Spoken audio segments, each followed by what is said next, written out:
Hi everyone, I'm a final year PhD student and will share with you my work on seamful visualization. Data visualizations tend to display data in seamless interfaces with clear designs and seamlessly implemented features. At the same time, critics of visualizations have been arguing that the representation of data as contextual, relational, partial, and situated is currently lacking. While seamlessness has its own affordances, it doesn't necessarily encourage critical engagements with data and further straightens the complex reality of data and what they represent. Previous work has shown how we can critically approach and study data, but in visualization it remains challenging to include the wider qualitative and limiting aspects of data.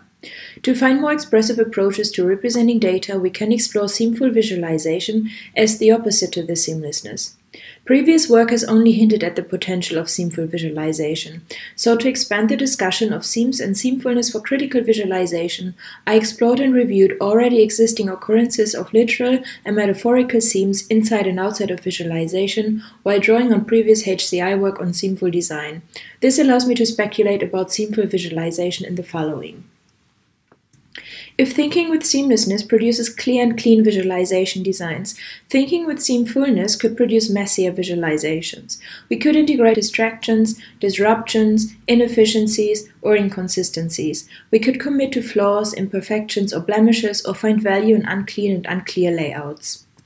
Like physical seams, we might use seams to hold together, make visible or compare different layers, entities, and views, or use seams to intentionally highlight certain aspects or to guide the reading of a visualization. We can include code and show errors, we can strategically highlight irregularities in data, make considerable the provenance of the data and parts of the data that have been discarded.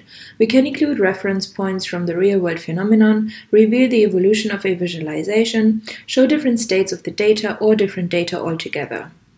To further engage with seamful visualization both in practice and future research, I propose the following tentative principles. Finding the seams. As most limitations and qualities of data may not be apparent or explicit, we can engage with qualitative research methods to find and surface seams and understand how data represent what they represent. Encouraging critical engagements. Seamful visualizations should encourage critical engagements with data, for example by encouraging the audience to pose questions about the data and by drawing attention to their messier aspects. Resisting the seamlessness. To explore the value of seamful visualization, we should resist and question the seamlessness and attend to seamfulness through surfacing otherwise hidden seams. Performing the balancing act. An entirely seamful visualization wouldn't be productive or usable. We need to find the balance and explore how the blend and the capacities of seamful and seamless elements may depend on the data and the purpose and context of a visualization.